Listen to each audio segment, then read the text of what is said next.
Salut les patrouilleurs, bienvenue dans cette nouvelle vidéo Open the Box, pendant laquelle on va se pencher sur le nouveau starter set pour l'excellent jeu World of Tanks The Miniature Game. World of Tanks The Miniatures Game, donc le jeu de figurines. Attention, je vais franciser toute la suite parce que vous savez que mon anglais est pas parfait. On est sur le starter set 2 joueurs. Ou plus, parce qu'on peut jouer à plus de 2 joueurs. Et là vous dites, mais Dim, tu nous as déjà parlé de ça, du starter set 2 joueurs pour World of Tanks. D'ailleurs, pour aller vite, je dirais pour WOT, comme ça, ça sera plus simple dans toute la suite de cette vidéo. Sinon, je vais vous dire 40 fois World of Tanks et ça va vous gonfler. Et je vous dis, oui, mais non, parce que là, c'est la V2 du starter set et je suis ravi de pouvoir vous présenter cette toute belle boîte. Je trépigne d'impatience. J'ai joué le jeu. J'ai pas déballé, donc je sais même pas ce qu'il y a dedans, donc je vais faire vite parce que j'ai envie. Avant ça, quand même, un immense merci à Mathieu de chez MaxiRêve. On va faire beaucoup de vidéos en partenariat, donc tous les deux, MaxiRêve et Minisocle sur World of Tanks. C'est un jeu que je surkiffe, on y joue énormément avec mon fiston depuis quelques temps. J'ai envie de le faire mieux connaître et MaxiRêve a énormément de stock. MaxiRêve kiffe ce jeu, je sais que Mathieu y joue aussi beaucoup. Donc voilà, on va faire ça ensemble et ça va être super chouette. Donc au programme, il y aura déjà quelques unboxings, la boîte de base, puis sûrement quelques boosters d'extension et peut-être du matos important. Mais surtout après c'est des vidéos de règles que je vais vous faire, des vidéos short. Genre une vidéo les déplacements, une vidéo les tirs, une vidéo la phase de jeu et trucs comme ça. Donc ça va venir dans les semaines, dans les mois à venir. Je ferai une playlist dédiée WOT. Comme ça, vous la trouverez facilement si le jeu vous intéresse. Je suis à peu près certain que le jeu va vous intéresser parce que je le redis, c'est un excellent jeu. C'est très fun. Je trouve parfait pour jouer avec des enfants. Mon fils a 8 ans, il comprend parfaitement le jeu et voilà, les parties sont acharnées. Bon, parce qu'il y a beaucoup de bolodés aussi, ce qui est assez infernal. Je pense que tous les papas connaissent ça. Et c'est quand même un jeu qui est profond et stratégique parce qu'il y a beaucoup d'évolutions. Ça, on va le voir un petit peu plus tard, et puis on le verra aussi dans les vidéos de règles. Donc ça peut très bien convenir à des débutants dans le wargame ou à des personnes beaucoup plus aguerries dans le wargame qui verront ça plutôt dans ce cas-là comme un jeu apéro. On le sort, on joue, ça dure 20, 25, parfois 30 minutes, parfois moins. Et voilà, c'est parfait pour un début de soirée ultra fun ou au contraire pour finir une soirée en se poutrant joyeusement avec les copains. Et alors, qu'est-ce qu'on a? Déjà, la boîte elle est lourde. Hop, tchac, on retourne. Hop, yop, voilà. Contenu de la boîte, nous avons 4 chars en plastique assemblés et peints. C'est de l'échelle 1 centième, donc c'est du 15 mm. Et là vous dites, ah, mais c'est pour ça qu'il nous parle de 15 mm depuis quelques mois sur son YouTube et son Facebook et son Insta. Eh ben oui, parce que les figurines Flames of War, les figurines Team Yankee et les figurines World of Tanks sont toutes à la même échelle et c'est pour ça que je suis en train de me faire un gros projet en 15 mm, un projet qui va me permettre d'interconnecter tous ces jeux et ça va être trop cool. Donc 4 chars qu'on verra, un livre de règles 6D, 4 cartes chars c'est mieux, des cartes d'équipage 30, 32 cartes dégâts critiques, 2 planches de terrain et jetons, un code d'invitation exclusif pour les nouveaux joueurs en ligne et code bonus pour les joueurs existants. Donc ça c'est pour le jeu vidéo World of Tanks. Allez vite, on ouvre.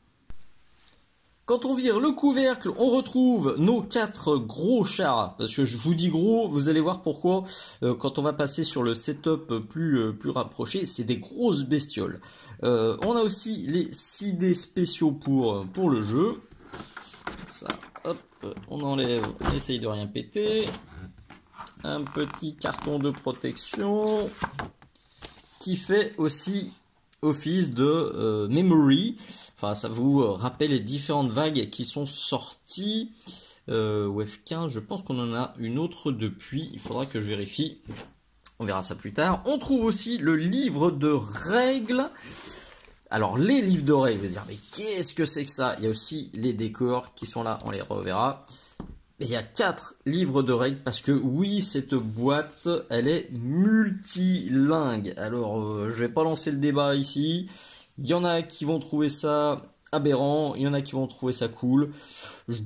Voilà, c'est vrai que d'un point de vue écologique, je suis pas super fan à l'idée de me dire que eh ben, ces cartes-là, tout ça, ça va pas me servir, ça va finir à la benne. Mais peut-être que c'est moins polluant finalement de faire une seule boîte avec toutes les langues que de faire une boîte par langue. Ça, je vous avoue que j'ai pas les chiffres en tête. Faites-vous votre avis, votre opinion. En tout cas, cette boîte-là, elle est multilingue. Donc, ce qui nous intéresse, c'est le français, bien sûr, qui est ici. Je pense que ça, c'est les dégâts critiques en français aussi. Ça, c'est les cartes d'équipement en français. Et puis, je vais aller fouiller pour me choper les petites cartes qui sont là. Et ce que je vous propose, avant qu'on regarde plus en détail les cartes et les chars avec le setup plus proche, eh ben, on va regarder vite fait les gros morceaux. Donc gros morceaux, c'est le livre de règles et les décors. Juste avant ça, je tiens quand même à le souligner avant de mettre tout de côté, il faut avouer que le packaging, il est ultra sexy, il est ultra sérieux, il est ultra protecteur. Parce que les petits paquets de cartes là, vous voyez, c'est bien emballé, c'est bien filmé, c'est dans des compartiments qui sont parfaitement à la bonne taille. C'est pas balancé en vrac dans des paquets, dans le colis. Et puis chaque paquet de cartes, et ça, ils font ça depuis quelques vagues, et depuis cette boîte-là, vous voyez, c'est protégé par un petit film, et ça, je trouve ça cool, parce que moi, en plus, ces films-là, je les réutilise pour poser ma superglue. Vous avez sûrement déjà vu passer ça dans mes tutos de soclage. Je pose la superglue sur des films comme ça. Ça peut aussi servir pour le modélisme, pour faire un coffrage pour vos socles aquatiques. Ça peut servir à faire des petites vagues, etc., etc. Donc ces trucs en plastique là, surtout les balancez pas parce que ça peut être très très très utile. Une fois que j'ai enlevé le blister, j'ai trouvé déjà les décors et les tokens. C'est exactement les deux mêmes planches que la précédente boîte. On a des collines, des forêts, des maisons, des murets et moult tokens. C'est recto verso, c'est-à-dire que c'est pas les mêmes décors de chaque côté. C'est bien sûr du décor 2D, c'est toujours pareil, c'est le même débat que sur le multilingue. Certains trouveront ça cool, d'autres moins. Perso, je trouve que pour du jeu rapide, c'est parfait.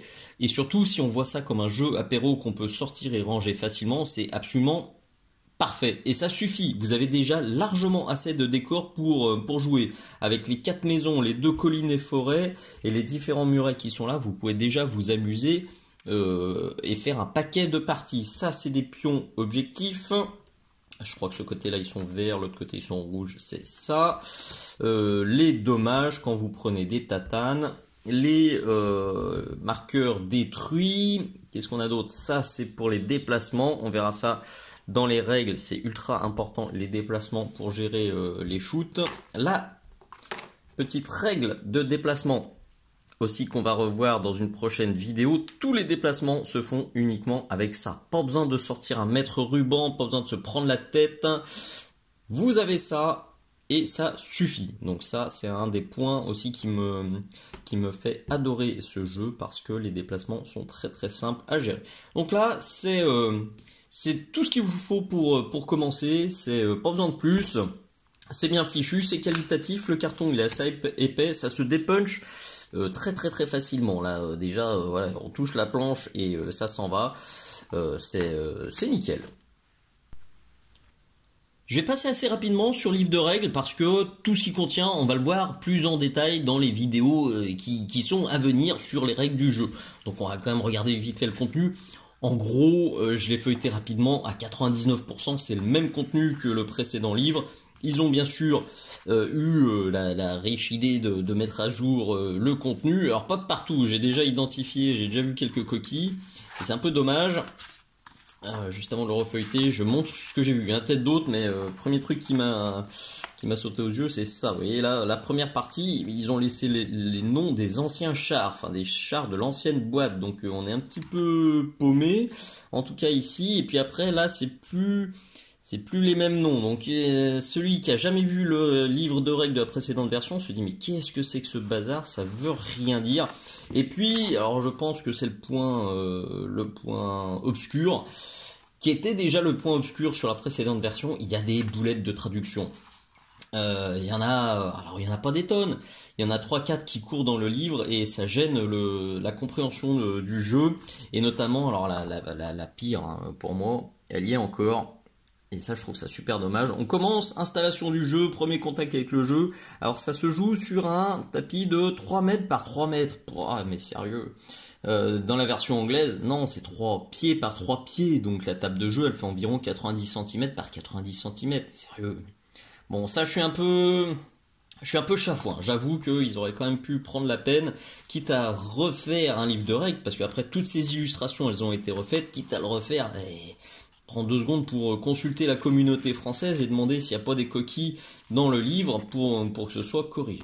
C'est un petit peu dommage, mais voilà, c'est dans ce moment que je suis finalement ravi que cette boîte elle soit multilingue et je suis absolument ravi qu'il y ait le livre en anglais parce que il y a donc le livre en anglais et les cartes en anglais et chaque fois que j'aurai un doute ou qu'il y a un truc que je comprendrai pas, je pourrais aller voir dans la version anglaise si c'est une erreur de traduction ou si c'est un truc plus embêtant. Vous voyez là on est bien sur 3 pieds par 3 pieds et oui en tout cas là ce que j'ai pu vérifier, il y a 0 coquille dans le livre en anglais, donc c'est plutôt une bonne nouvelle finalement, c'est cool d'avoir du multilingue.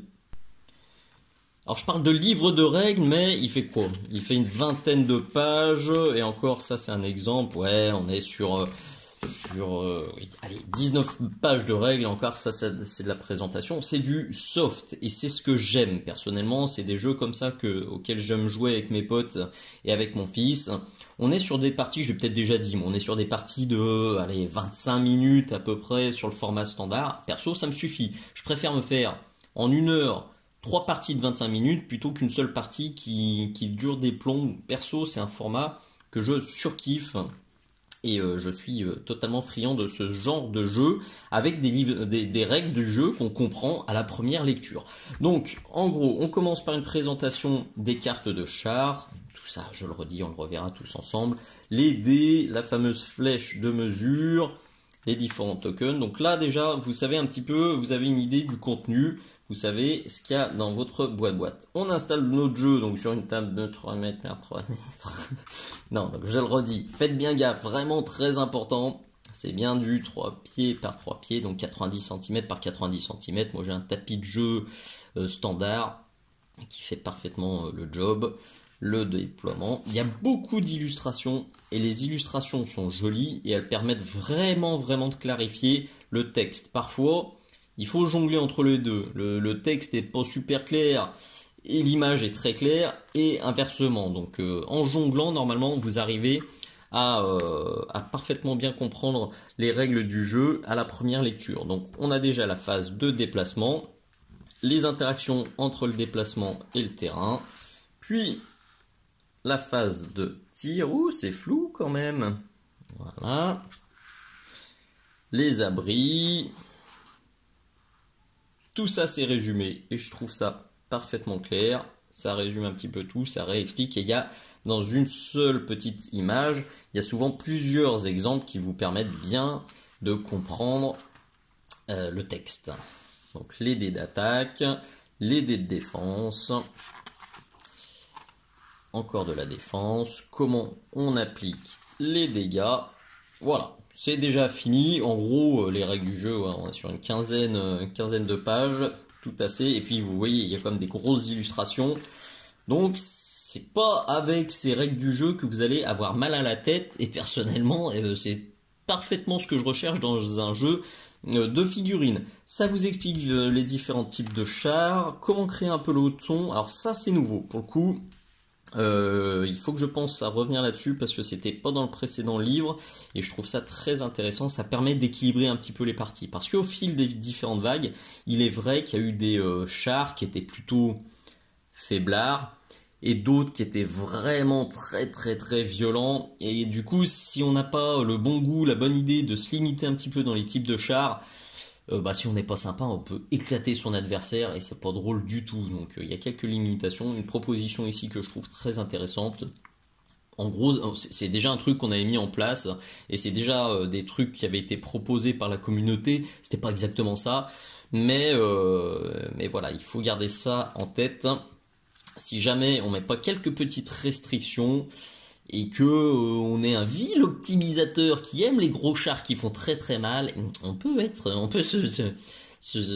quitter la table de jeu avec un copain qui est pas très content, qui a pas passé une super partie d'initiation.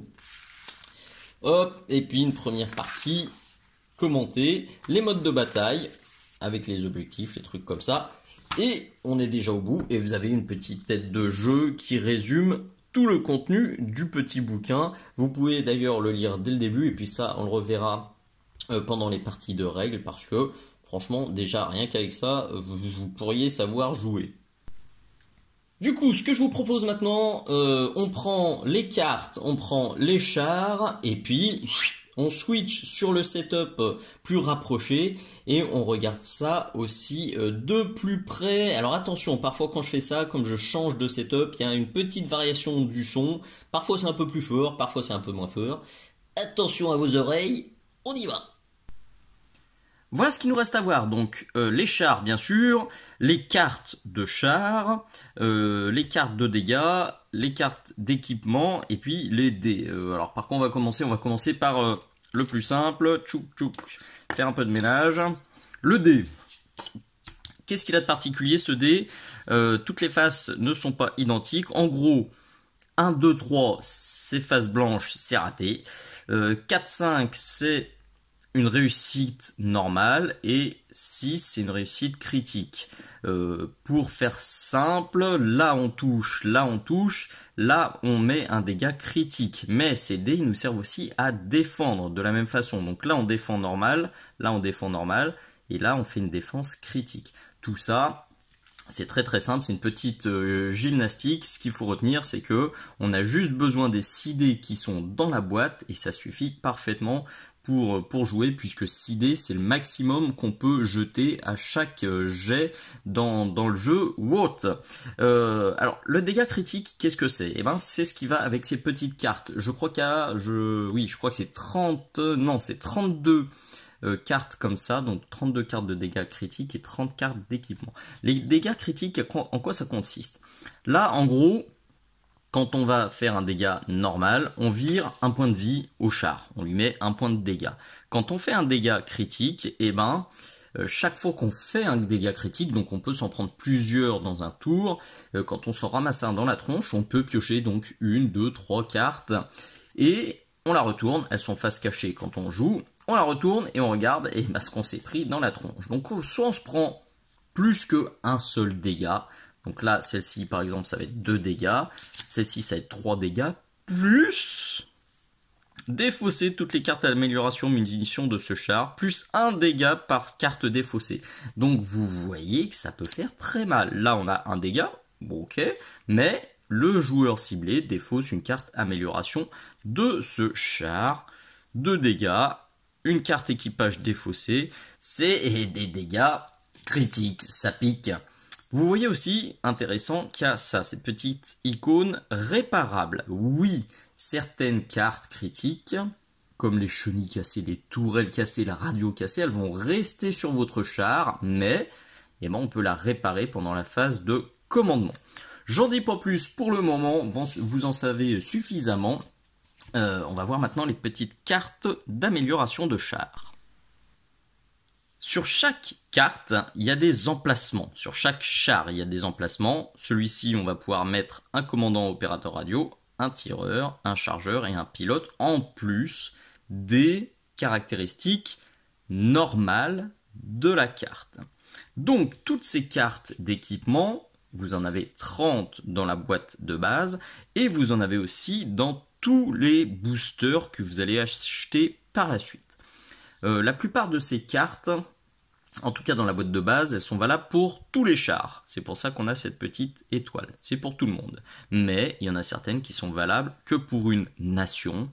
Et quand on achète des boîtes de booster, des boîtes d'extension, et ben souvent les cartes d'amélioration, elles sont valables que pour le char ou les chars que vous avez dans le booster, et dans ce cas-là, c'est noté. Grosso modo, ces cartes d'amélioration, elles vont avoir un coût, donc plus vous allez mettre d'amélioration, plus votre char va coûter cher, on peut déjà en parler, le coût du char, il est là-haut, 98, 128, 68, 67. Donc si jamais je veux mettre un refouloir à canon sur mon IS-3, eh ben, il me coûtera plus dans mon peloton 98 points, mais il me coûtera 98 plus 2, il me coûtera 100 points, etc. etc. C'est pareil, je ne vais pas toutes vous les montrer. C'est quelque chose qu'on aura l'occasion de revoir en long, en large et en travers. C'est là tout le sel du jeu. Parce que soit on le prend en mode ultra détente, apéro, allez, c'est yalla entre deux canons et trois chips, soit on peut le jouer de manière beaucoup plus sérieuse et réfléchir à l'optimisation de chacun de ces chars en jouant, en modulant les différentes cartes d'amélioration. Vous pouvez, d'un simple char pas terrible, faire un truc absolument fou uniquement avec toutes ces cartes d'optimisation. Et là, vous trouvez sur internet des optimisateurs, il y en a plein, qui montrent, qui donnent leurs exemples de composition. Et des fois, on se dit, waouh, mais c'est absolument ultime composition, c'est vraiment foufou. Alors là aussi, je suis assez content d'avoir les cartes anglaises parce que dans la boîte précédente, il y avait des coquilles, il y avait certaines coquilles ou approximations de traduction. Je me doute qu'elles sont encore là, donc je pourrais aussi me référer aux cartes anglaises. Donc ça va être bien pratique. On a donc, vous l'avez compris, des cartes pour chaque char. Et ça, c'est quelque chose que je surkiffe aussi, parce que j'aime bien avoir les cartes sous les yeux. On sait exactement ce qu'on a sur la table, ce que moi j'ai sur la table, et ce que mon adversaire a aussi sur la table. Donc on va regarder vite fait les différentes caractéristiques. Prenons, allez, par exemple, le Centurion. Hop, on va essayer de faire le focus avec la caméra. On est pas mal.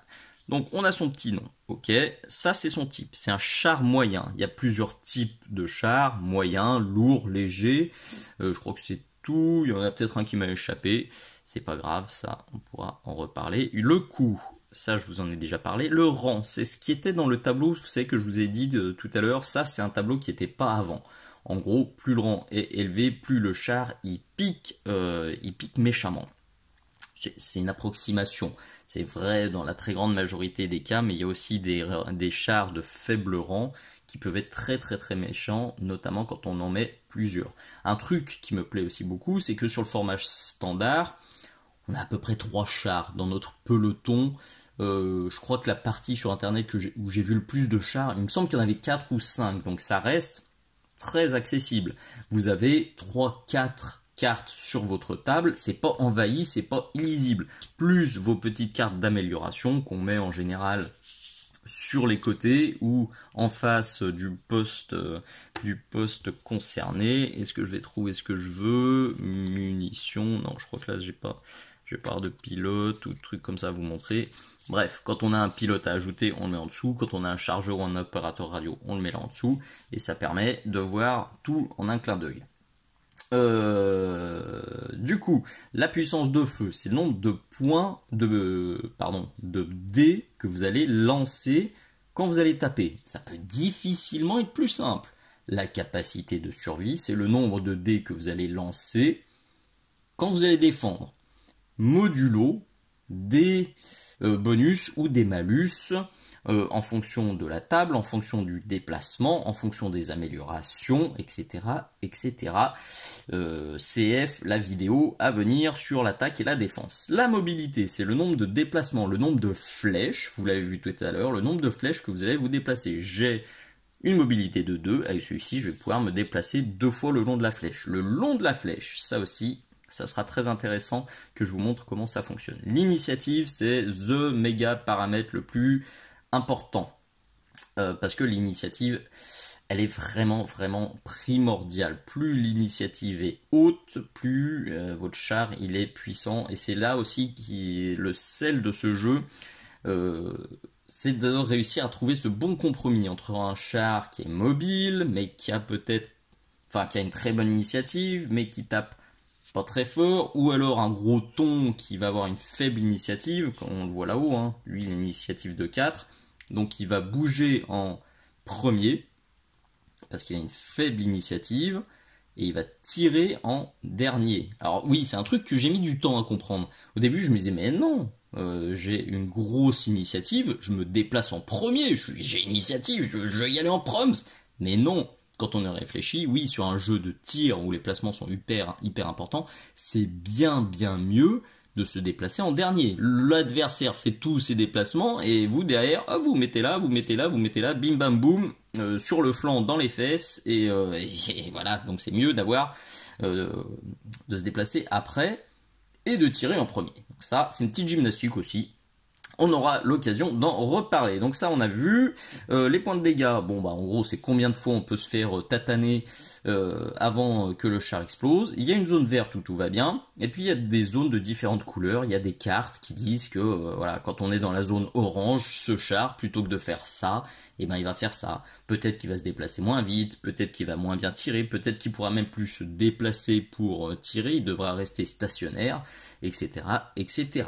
Vous voyez, même si le jeu il est très simple, et ben il y a vraiment moyen de creuser, d'aller plus en profondeur si c'est votre souhait, et c'est aussi ce que je kiffe.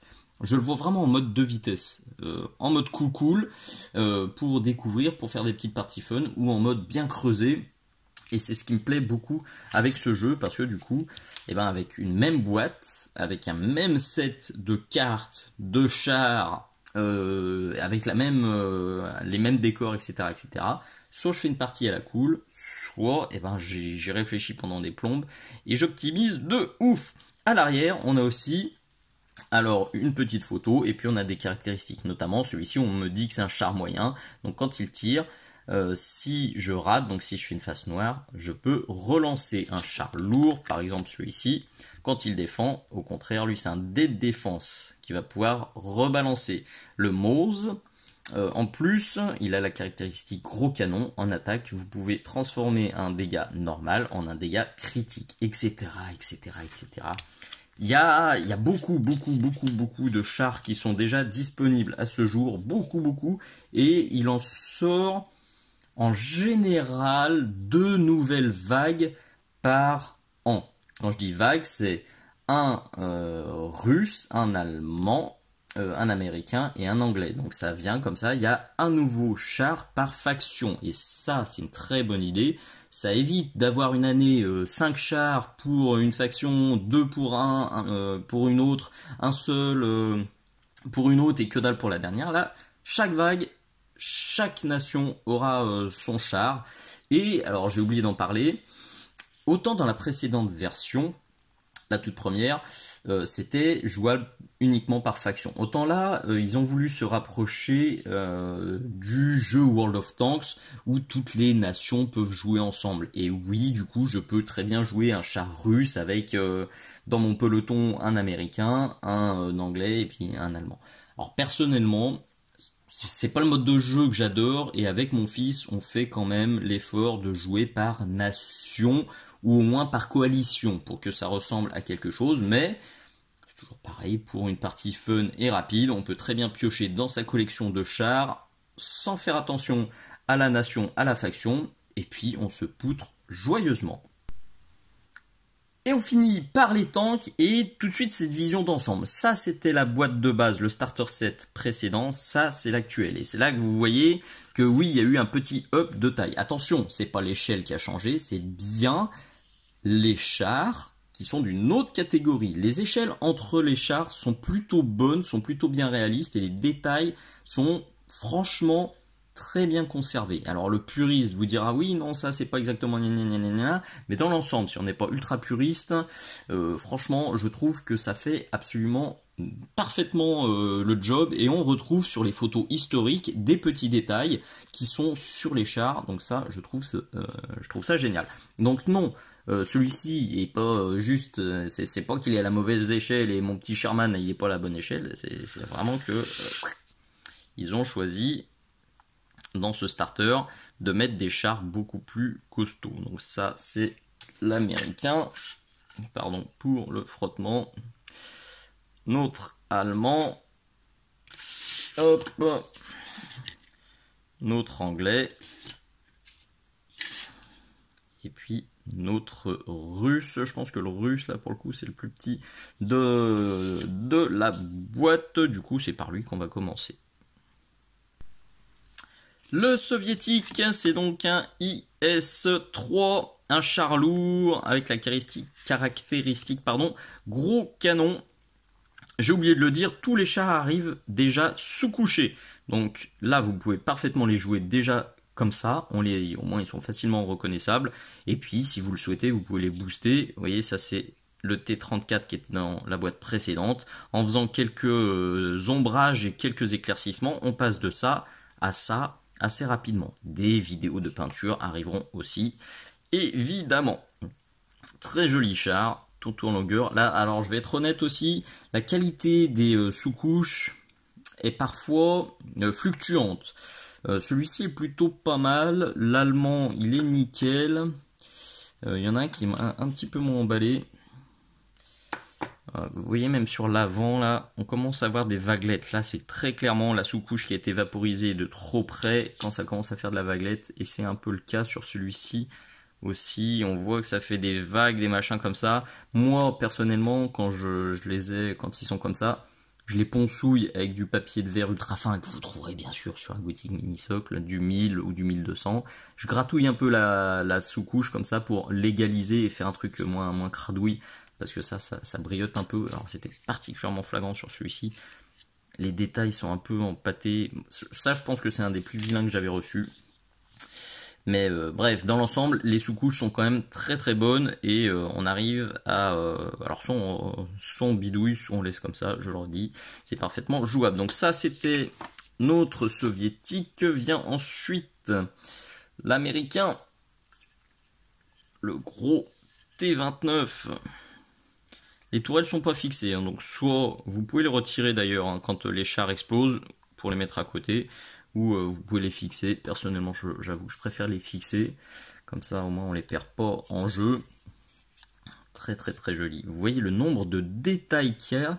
Pourtant c'est du 1 centième, hein, c'est du 15 mm, mais matez-moi le nombre de détails de ouf qu'on a sur ces petits chars. C'est aussi une échelle qui est très agréable à peindre, je trouve. C'est un excellent compromis entre la rapidité de peinture, parce que ça va assez vite à peindre, hein, vous voyez, c'est pas un énorme char, c'est pas à l'échelle 28-32 mm, celui-là, je pense que je me le peindrais pas, hein, ça serait un gros steak comme ça.